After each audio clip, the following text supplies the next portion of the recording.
Good morning, my YouTube friends. Monica here with my Wild Style. Remember, God loves you.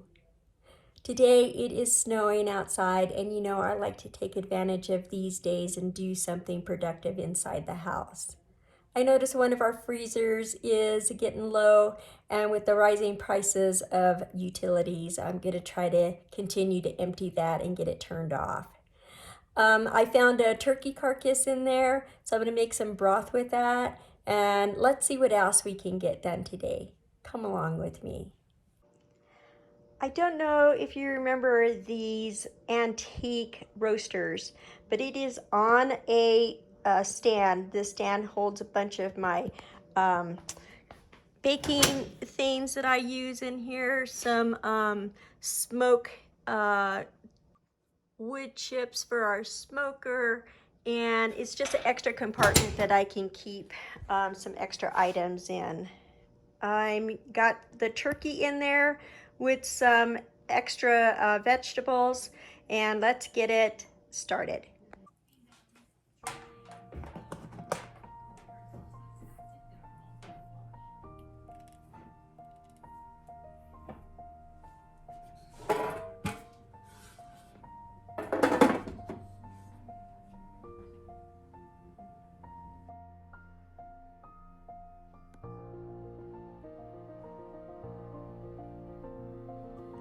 I also found some frozen bananas, and we make a nice cream with it, and we really love the peanut butter.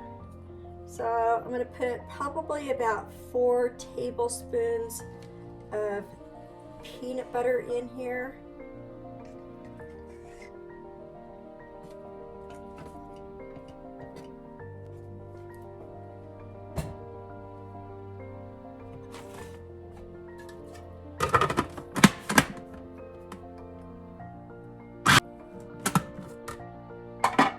You're going to want to scrape down the sides and that center S-blade, and it comes out super yummy, and it's ready to eat. So if you've never had an ice cream before, try this. It's super easy. It's 2 ingredients, and the sweetness from the banana really makes this such a delightful nice cream with the peanut butter flavor. We serve it in bowls and sprinkle the top of it with some sugar-free baking chips. I'll get back with you. I just use this glass baking dish. It's also freezer safe, and I just pour the nice cream in here. And you'll want to take this out about 15 minutes before you want to serve it, because it will freeze really hard.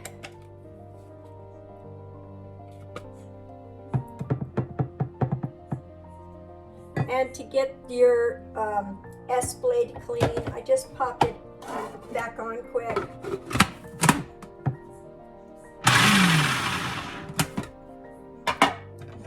And that helps clean off your S-blade, so you can get the last of that out of here.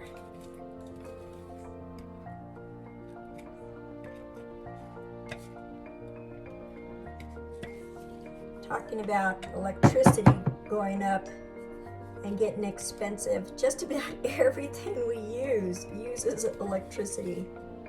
It's amazing how we depend on it. Okay, I also found a 2-cup bag of tomatoes in the freezer too, and that kind of prompted me to just put some no meat chili in the crock pot quick. We try to eat a couple of no meat meals a week, and to that I'm going to add 3 of the different kinds of beans that I usually can to get us through the year. I'm going to put a can of the pinto beans in.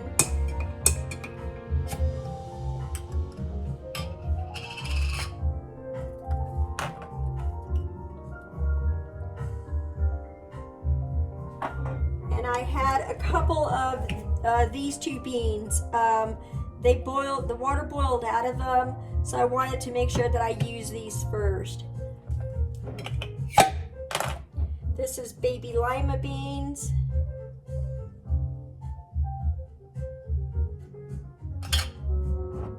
Gonna have to get, when they're really thick like this, you gotta have help getting them out because they're just not gonna pour out because all that liquid is gone. But that'll help make a really thick chili for tonight.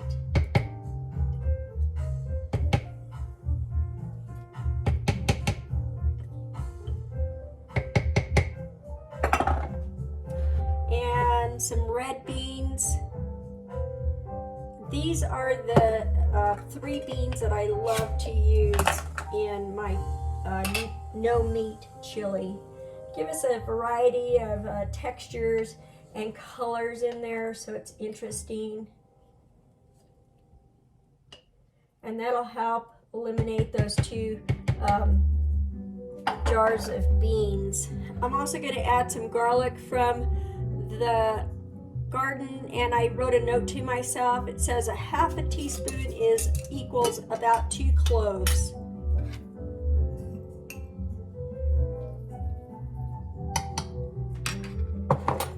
And my onions say 1 tablespoon equals 1 onion. So I'm going to use about a half of a tablespoon of the onions.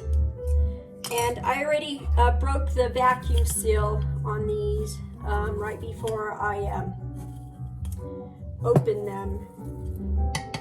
And what you're going to want to do is put your vacuum sealer back on these and get them vacuumed sealed again, so that way those products keep lasting. I'm going to put a half a teaspoon of my garlic salt. I'm sorry I haven't made a video on this yet, but I have so much garlic salt that it'll be a little while before I have to make some. A whole heaping tablespoon of chili powder. Now let's stir this and see how much of this chicken broth that we need to use in it. The daughter was cooking on Tuesday and she wasn't able to use all of this chicken stock, so I'm going to try to use it too. Can get all those flavors mixed in really good. As you all know, I lost all of my tomatoes in August, but my in-laws had a bunch of tomatoes and I was able to get a bunch of them, but I had to do something with them really fast, so I put them in the freezer. I'm just going to add a touch, probably a half a cup of this chicken broth because it's pretty thick now and I want it really thick. So pour about a half a cup of that chicken broth in there, so that way it has some more flavor. I'll bring you back this evening so you can see what it looks like. Okay, my stock is starting to come to a beautiful simmer.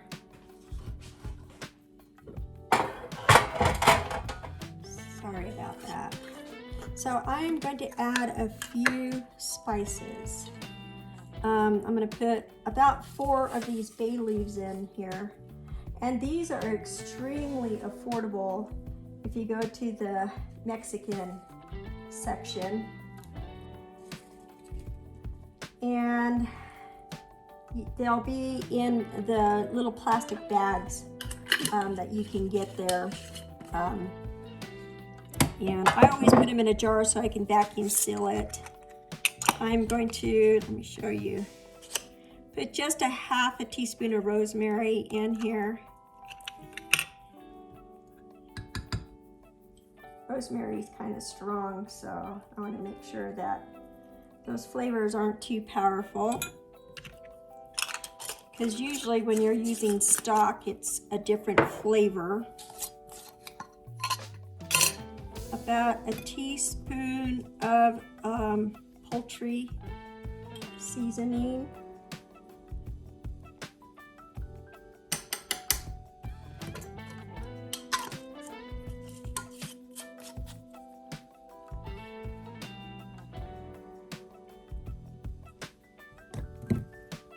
And a couple of teaspoons of pink Himalayan salt. And I'm going to put some thyme in here too. About a teaspoon of thyme.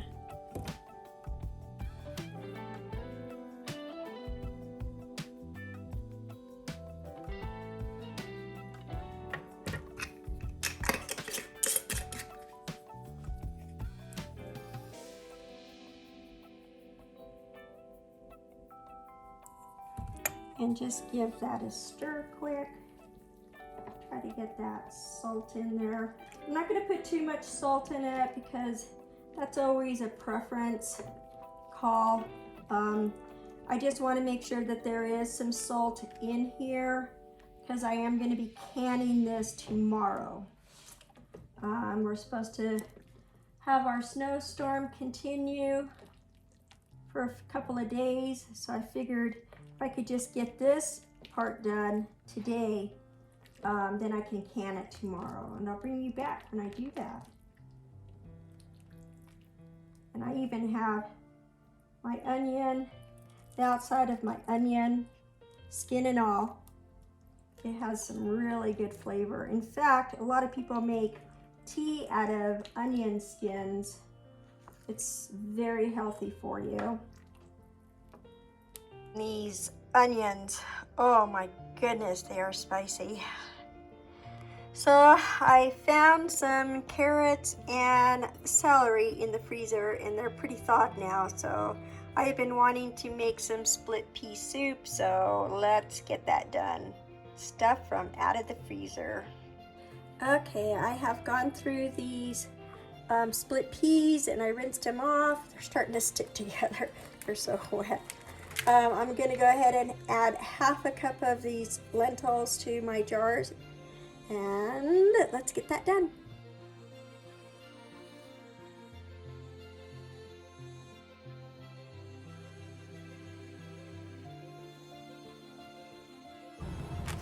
I'm going to put in half a teaspoon of salt.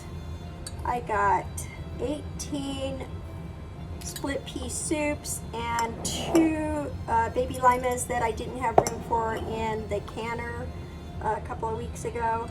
So I'm going to finish processing those.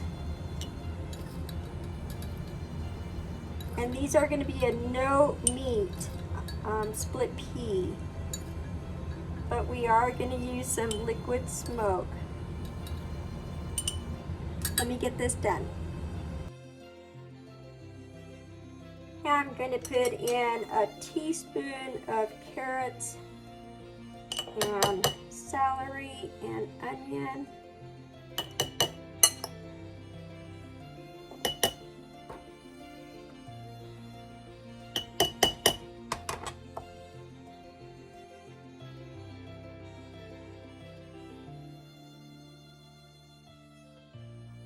I have enough carrots and celery to go through them once again, and as I do it, I'm going to move them away from me so that way I know that that has 2 scoops.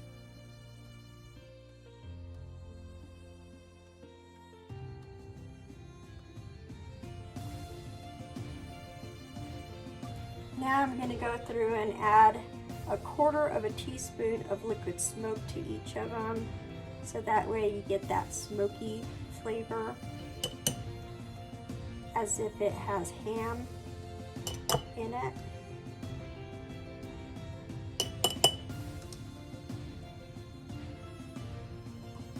And I'll come back when I get that done. Now I'm going to fill them all up with water.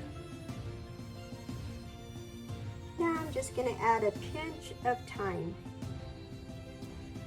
because these are 1 size servings. Oh, I didn't get enough water in that one. I'll have to finish filling that.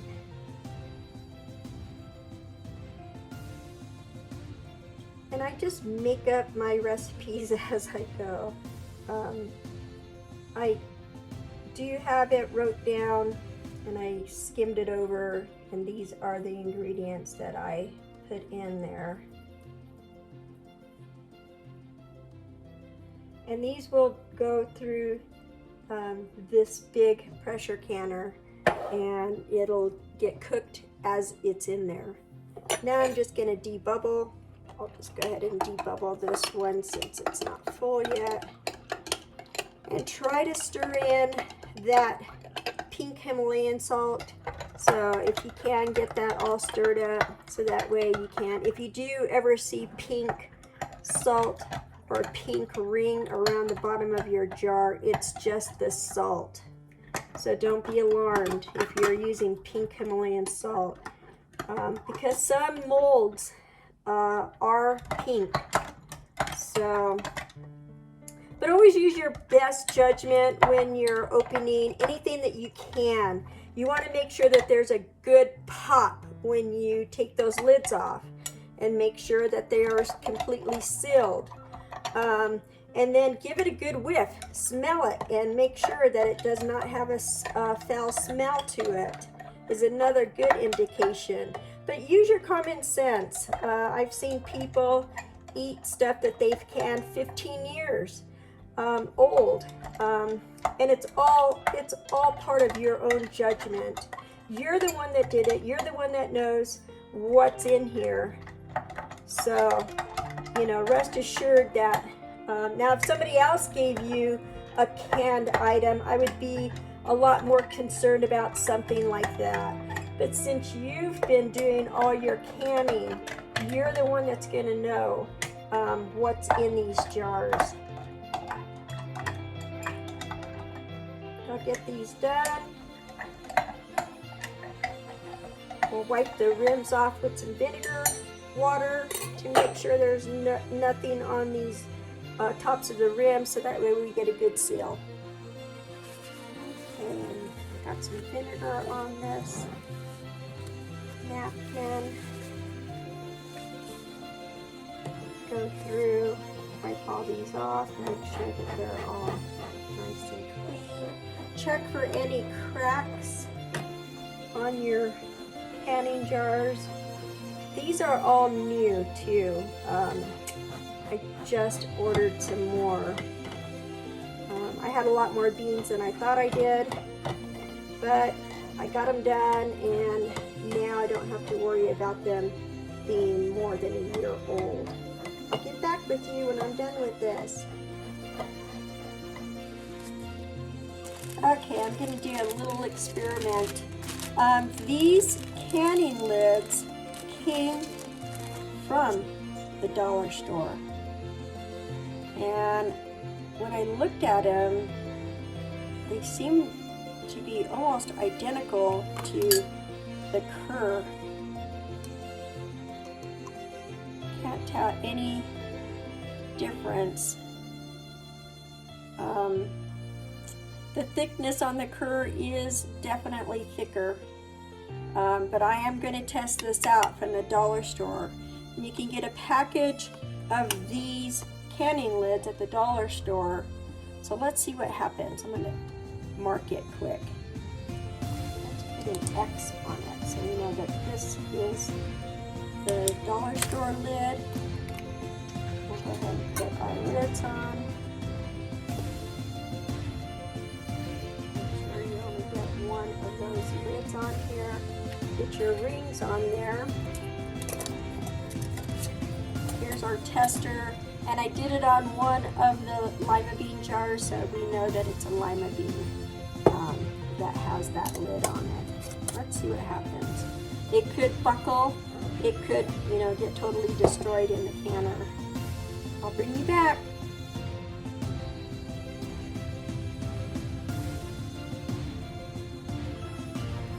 Had a couple of jars that didn't. Sorry, I had a couple of rings that didn't go on very straight, so I have to redo them, make sure to go on right. You only want them finger tight, even in your pressure canner. That will allow extra air to get out of those jars, so that way you get a pretty good good seal on them. Here's another one. Got on there crooked.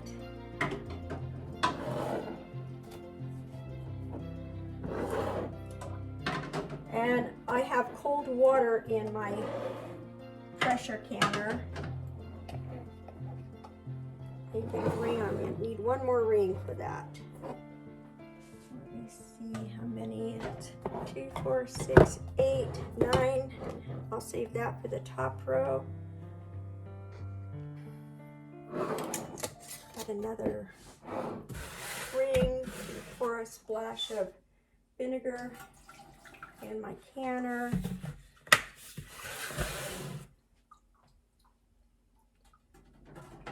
And I put this second ring in here to separate these jars. And I'm going to start the next row. And I put cold water in these jars too. I'm going to turn my pressure canner on really low, probably on 3 for about 25 minutes, just to get these jars warmed up. And then I'll crank up the heat and get it to that processing time.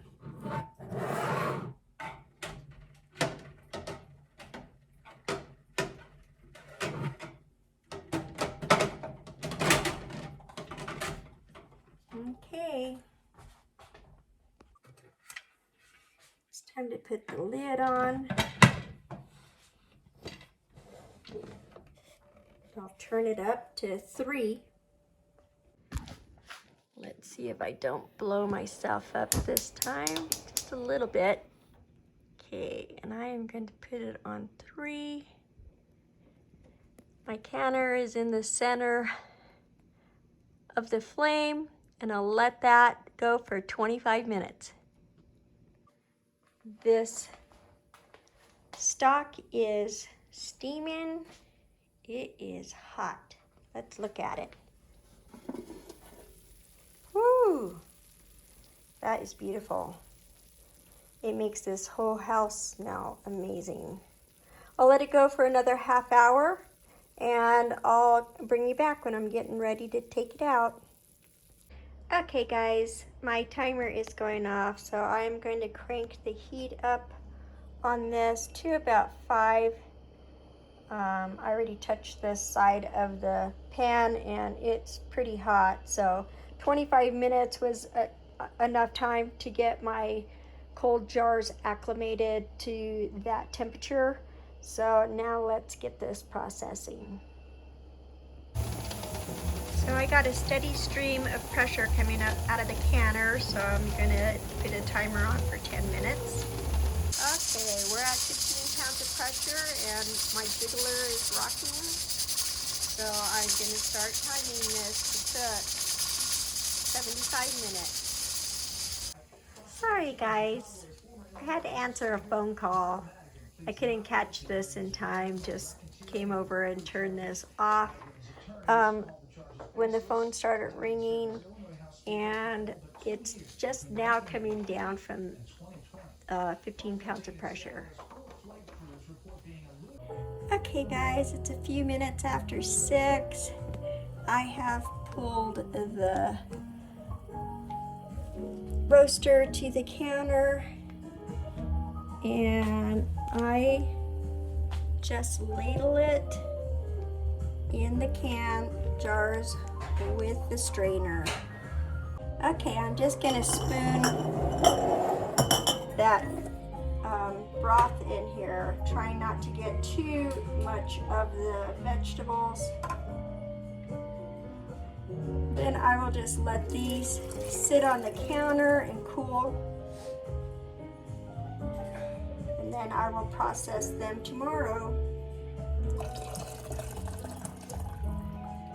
Looks really good. It smells like Thanksgiving, kind of. I just love homemade broth.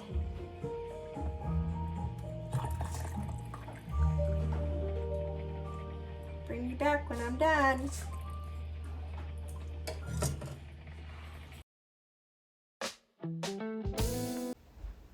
So I am waiting for that pressure canner in the background to cool off to pull out those split pea soups and lima beans.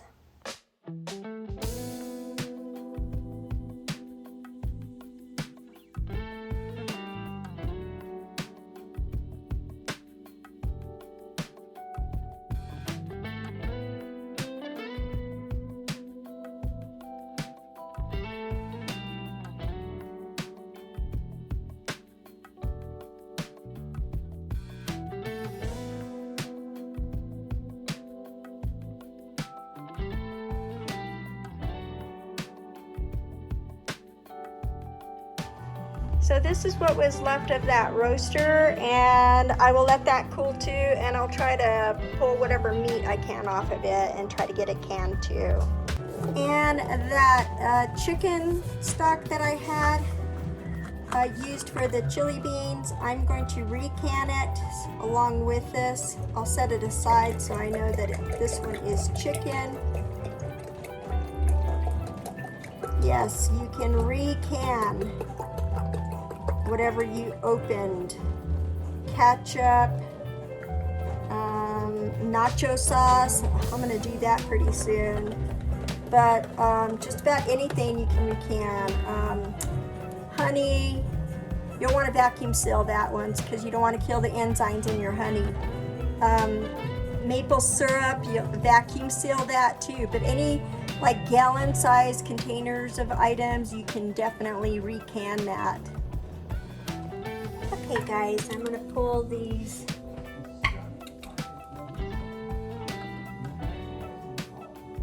pea soups out. It came out really good. You can smell them cooking in that canner. They're starting to seal.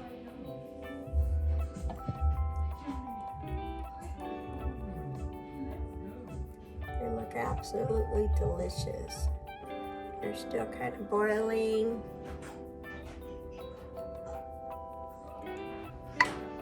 Oh, the one that I just took out just sealed. And then we also had those baby lima beans. They are still boiling too.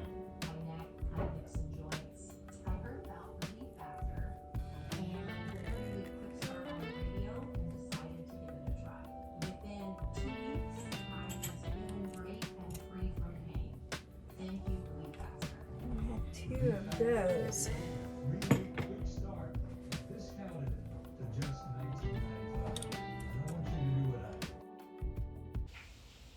After your jars have cooled, you'll want to wash them so that way you do not attract any rodents to your pantry.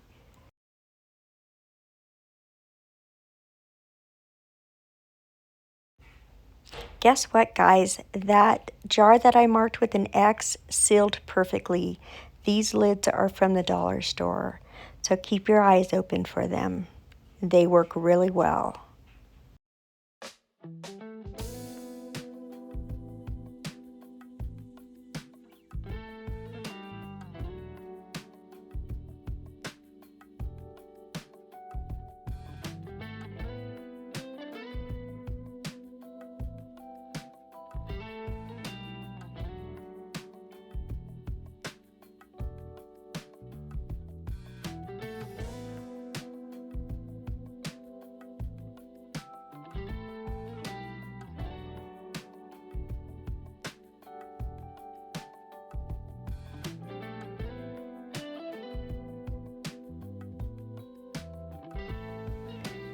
This jar was siphoned, so I'm trying to shake the beans down. After your jars are dry, put them in a box and then label them. Okay guys, this is not recommended by the FDA, but I ran out of room, so I need to stack my cases of processed food. So what I have gone and done is I have unscrewed these fans. Just a slight turn on all of these lids here, so that way I can stack my next case on here and it's not pushing down on that sill to make a false seal. The FDA does not recommend this. I have been doing it since a teenager when I learned how to start canning. That way the next case can hold that weight on that rim without sitting on that seal. Be careful not to slide and tighten those rings when you put the next box on. Try to set it on there without sliding it across, so that way you're not compromising those seals. Always write what's in that case as a quick reference to myself. This one is a mixed case, so I try to write down exactly the amount of items that are in here.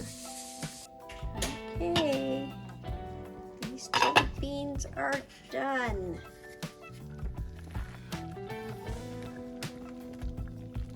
And super hot.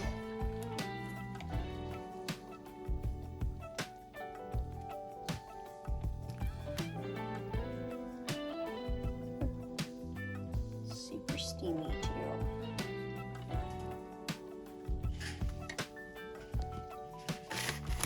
Cheese on it.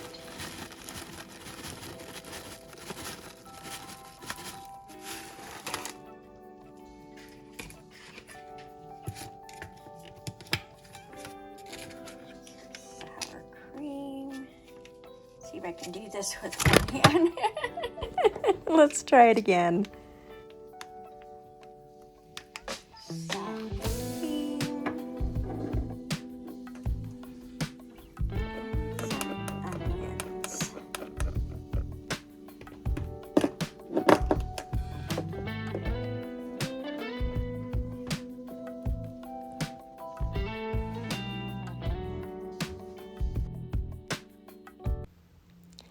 Okay, already processed all that broth.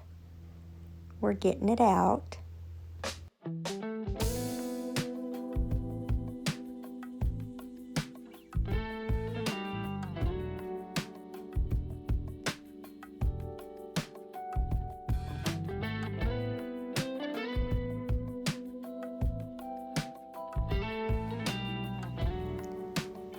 Here is that chicken broth I recanned and I labeled it.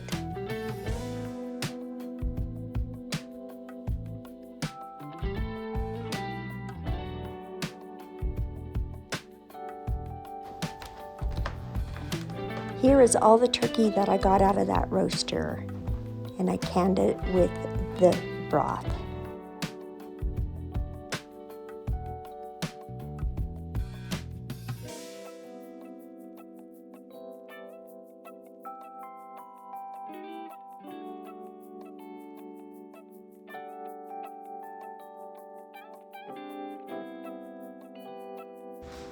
Thank you guys for watching the video, and as always, may God bless you. Now it's time for some nice cream.